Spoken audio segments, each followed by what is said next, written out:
Olá, alunos, tudo bem? Estamos voltando então para mais uma aula, tá? Hoje a gente vai falar de ionômero de vidro, que é o próximo material aí da nossa lista, tá? Talvez dos materiais restauradores diretos é o que mais se usa hoje, tá? Então hoje um dos que a gente mais utiliza é o ionômero de vidro, de forma geral, na odontologia, tá? Então na clínica vocês vão usar bastante esse tipo de material, tá? E aqui a gente vai ver um pouquinho mais sobre ele, né? A primeira coisa é essa composição que a gente tem desse tipo de material, né? Que ele é um cristal de vidro, né? Ele é um material que contém vidro que a gente mistura com ácido, né? Com combinação de ácidos e ele forma um sal e um gel de sílica, né? Que libera água e causa, é responsável pelo endurecimento do material, né? Então a gente tem um pó que é misturado com líquido. Essa reação de endurecimento, né, essa reação de presa, ela se dá por geleificação, que é essa transformação desse vidro mais ácido, desse pó de vidro mais ácido, em gel, né, na fase gel, que é uma fase mais endurecida, né? Então eu tenho uma característica que é o processo de geleificação, tá? Então ele tem um endurecimento por geleificação. É um material também que ficou famoso por causa da liberação de fluoretos, que ele contém fluoretos e ele libera flúor, tá? Então talvez a principal característica desse material é a liberação de flúor.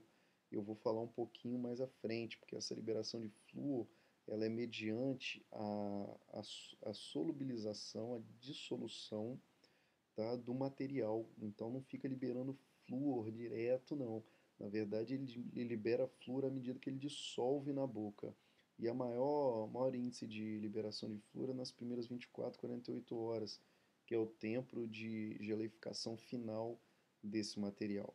Tá? Mas essa é a grande característica dele, ele libera flúor e por isso ele é foi e é muito indicado na odontologia, né? Então eu tenho como forma de apresentação para esse material duas formas. Primeiro é o pó líquido, que é a formulação tradicional, e há um tempo atrás a gente tinha essa formulação de cápsula, parecida com a do amálgama que vocês viram, né? Então eu tenho essas cápsulas que eu coloco numa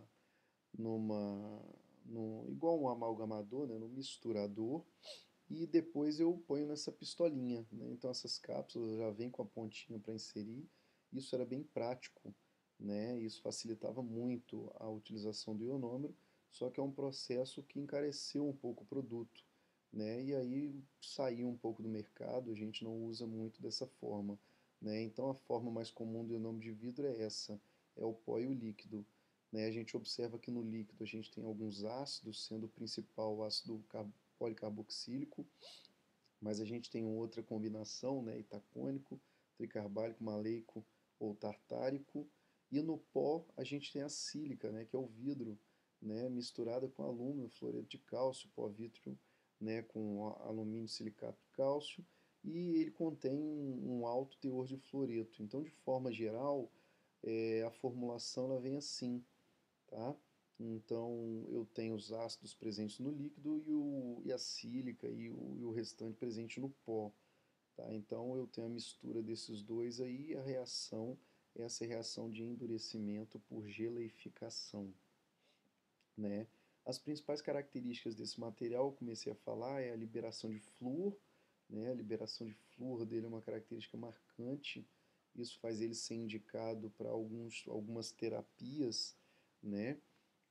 Muito famosas na odontologia, por exemplo, a ART, que é a restauração atraumática, né, em criança, onde a gente tira uma parte da cárie e coloca direto esse material, né, pensando nessa liberação de flúor e que controlaria, né, a saúde bucal da criança, por exemplo, né, onde a gente não tem muito acesso à odontologia.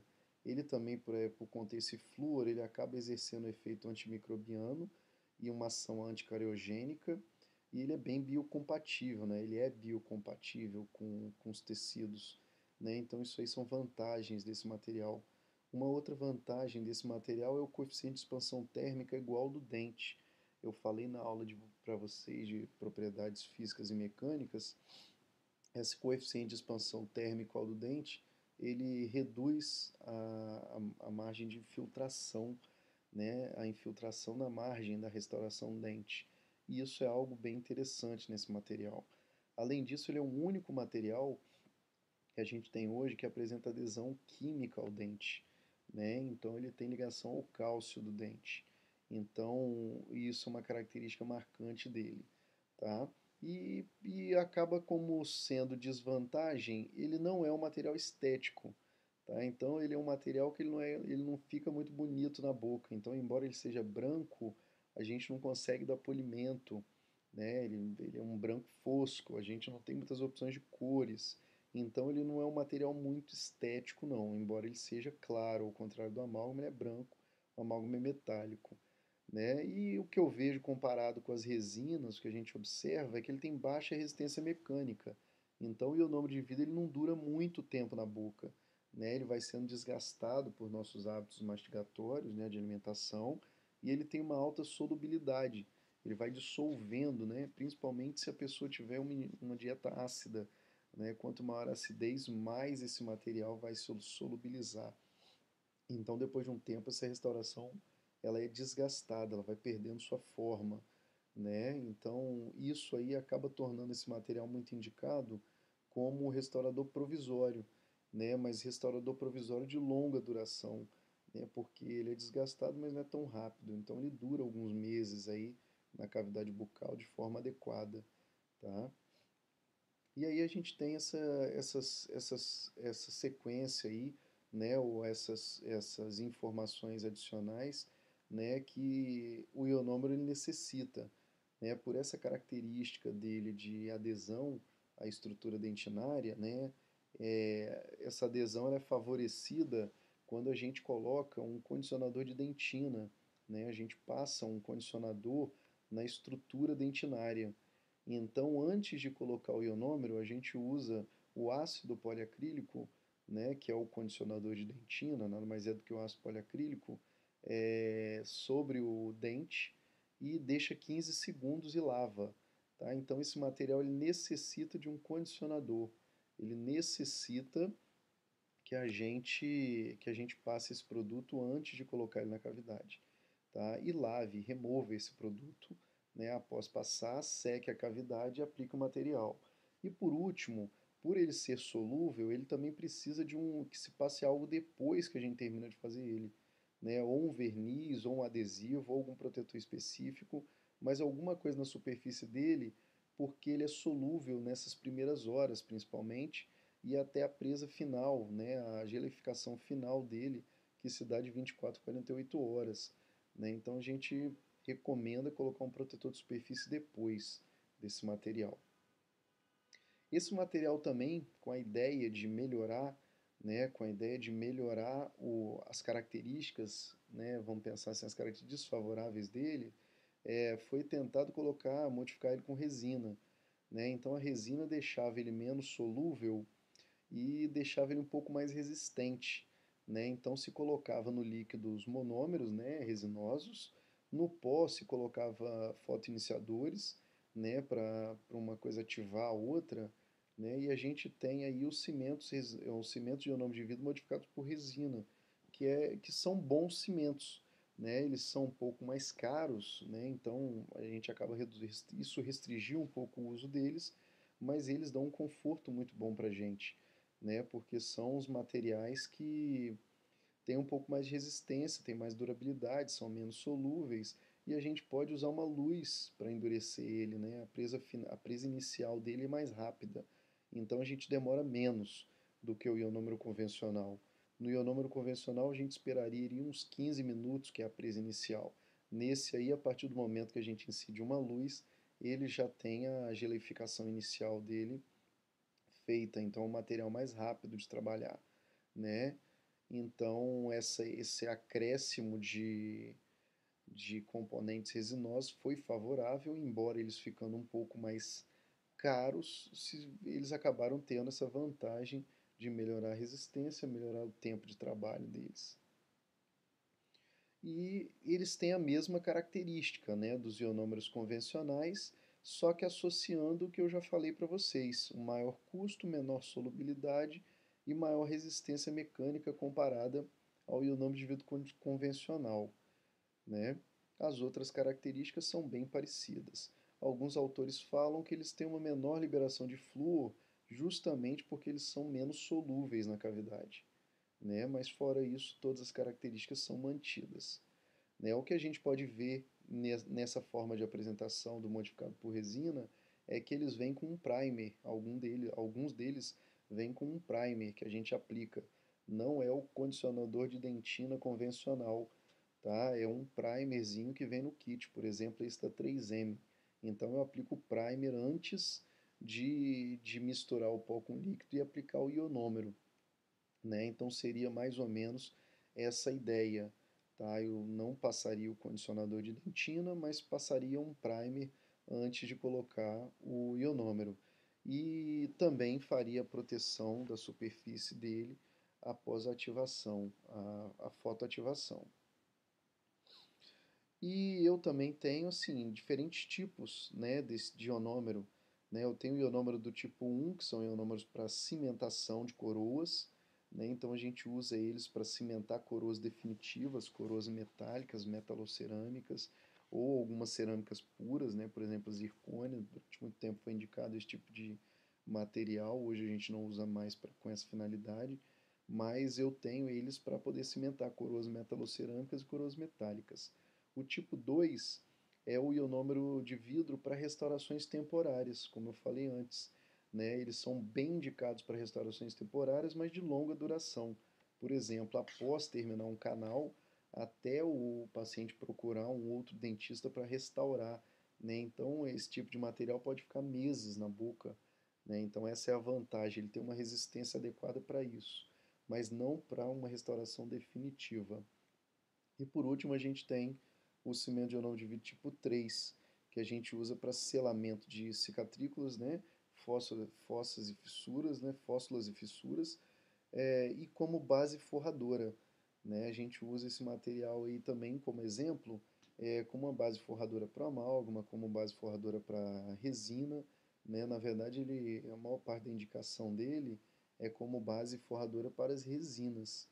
Tá? Então é uma bela indicação para esse material e uma indicação muito presente na clínica, né? Então a gente tem como principais indicações justamente a utilização deles, né, para restauração provisória, que é o tipo 2, restaurações temporárias, ele é muito utilizado, e também é, como base forradora para resina, a gente colocar ele no fundo da cavidade, em cavidades profundas, né, a gente forra essa cavidade com o ionômero de vidro, né, impedindo que o ácido da resina ele desmineralize a região da dentina perto da polpa, né? Então, também é uma boa indicação. Então, as duas principais indicações, né? Se eu fosse citar uma terceira indicação também importante, é para a técnica da RT, né? Que é essa técnica de restauração atraumática, né? A gente também usaria esse material restaurador temporário, esse ionômero do tipo 2, tá? E em seguida a gente vê os passos para a utilização desse material, né? Então é aquela sequenciazinha básica de passos. Primeiro proporcionar pó com líquido, né? Depois a gente aglutinar, né? A gente não chama mais espatulação quando se trata de ionômero, a gente fala aglutinação, né? Que é você incorporar o pó ao líquido sem ficar mexendo demais a espátula, né? Colocando o pó em cima do líquido, esperando o ácido, né? Englobar as partículas e fazer o efeito de geleificação, ter a reação de geleificação. Em terceiro, a gente faz a inserção desse material na cavidade com a Centrix. E por último, a gente só ajusta o oclusal, né? Então a gente pega uma Hollenbeck, ou qualquer espátula, ou mesmo uma broca de baixa rotação, né? E ajusta o oclusal e depois protege com alguma superfície protetora, pode ser um material protetor, pode ser vaselina sólida, pode ser um adesivo mesmo, foto, tá? E isso aqui é mais ou menos essa sequência, a relação pó e líquido, né? Eu já comecei falando, mas o tempo de preso, ou o tempo de geleificação inicial, é de 5 a 10 minutos e o tempo de presa final de 24 a 48 horas por ionômero de vidro convencional. E ele vem desse formato, ó. Um pó, assim como todo produto em pó, antes de usar a gente tem que balançar ele para homogeneizar a mistura. Ele ainda tem essa tampa, né, essa parte tampada que serve para a gente tirar uma medida exata dessa pá que vem nele, né? E vem o frasco com líquido para a gente fazer a gota e em seguida realizar a mistura. Né? Então, como a gente pode ver aqui, a gente proporciona uma pá ou duas pás, né? E normalmente é uma gota para uma pá. Então, se coloca duas pazinhas, você põe duas gotas na placa. E procede a mistura, divide o pó em dois, né? E começa a misturar de 15 em 15 segundos. Mistura a primeira parte por 15 segundos e depois acrescenta a segunda parte até a gente ver que o material ocorreu a mistura de forma adequada. Né? O que a gente pode observar é usar menor espaço da placa possível, né? Lembrar de usar sempre uma espátula de plástico, né? Muitos fabricantes fornecem um bloco de papel ao invés da placa de vidro para a gente manusear o ionômero. Isso acontece por conta das partículas de vidro. Então é sempre interessante uma partícula macia ou uma espátula macia para a gente conseguir agregar melhor essas partículas de vidro ao líquido, né, que é um ácido que eles vão reagir para formar gelificação. E aqui a gente consegue ter uma ideia um pouquinho das diferentes consistências.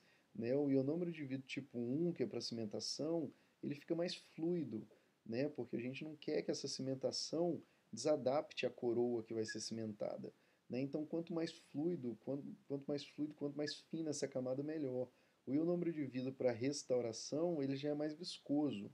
Né? Então, eu tenho uma massa mais densa, mais espessa para facilitar a colocação na cavidade e também essa massa ela acaba tendo mais carga, né? A ideia é ser mais resistente um pouco para suportar as cargas mastigatórias. E depois o material para forramento, para selamento de cicatrículas, né? E base forradora, que ele vem numa consistência também mais fluida.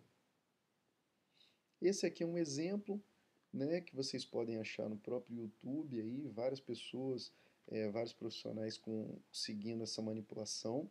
Tá? No futuro eu vou colocar uns vídeos para vocês da manipulação desses materiais, tá bom? Mas primeiro a gente proporciona o pó com líquido, como eu falei, nesse caso aqui duas pazinhas para dois do líquido, mas lembrando, sempre ler a bula do material, tá? Pode ser diferente dependendo do fabricante.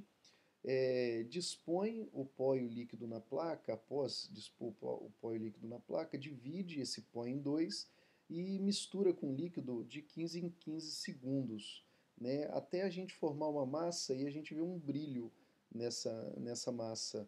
Tá? Enquanto ela estiver brilhando, eu sei que eu posso levar na cavidade. A hora que perder o brilho, eu sei que os cristais estão se formando, né, que o material está geleificando e não é mais passível de inserção. Tá? Então, enquanto estiver brilhando, eu posso colocar na cavidade. Perdeu o brilho, eu paro. Tá? Eu paro e, se precisar, eu manuseio um novo. Tá? Limpo a placa de vidro. A melhor forma de limpar a placa de vidro é com a gase úmida, uma vez que esse material é bem solúvel em água. No dente, eu passo ácido poliacrílico antes de inserir o material durante 15 segundos e lavo e seco. Né? Como que eu vou inserir o material? Para inserir o material, a gente tem a Centrix. A Centrix vem com essas pontinhas isoladas, uma borrachinha, um êmbolo de borracha. Então eu coloco o material dentro desse biquinho da Centrix. Em seguida, eu coloco o êmbolo por cima, essa borrachinha por cima, e coloco o bico dentro da Centrix. Colocando o biquinho dentro da Centrix, eu já posiciono e aperto ela na cavidade. Tá? Então a própria Centrix, essa pistolinha, vai colocar o material dentro da cavidade. E depois eu aplico um produto de proteção. Pode ser uma vaselina sólida, uma bolinha de algodão, pode ser um adesivo, pode ser um verniz cavitário, tá? E condiciono, né, essa superfície, ajeito essa superfície sobre o... eu ajeito essa superfície sobre o dente, tá ok, gente? E aí a gente fica, né, como estudo dirigido para vocês, as perguntinhas principais, que é a indicação do ionômero, né, as indicações do ionômero, quais são as indicações do ionômero, quais são os diferentes tipos de ionômero, né, e como ele é aplicado na cavidade, tá? E qual a forma de aplicar ele, como que eu aplico ele na cavidade, tá bom? E aí a gente fica com mais um assunto abordado, tá? Eu enviei para vocês também um artigo sobre o ionômero, assim como para todos os materiais que eu estou dando, que eu estou passando aqui para vocês, e a gente discute melhor no fórum qualquer tipo de dúvida. Tá bom? Até a próxima, pessoal.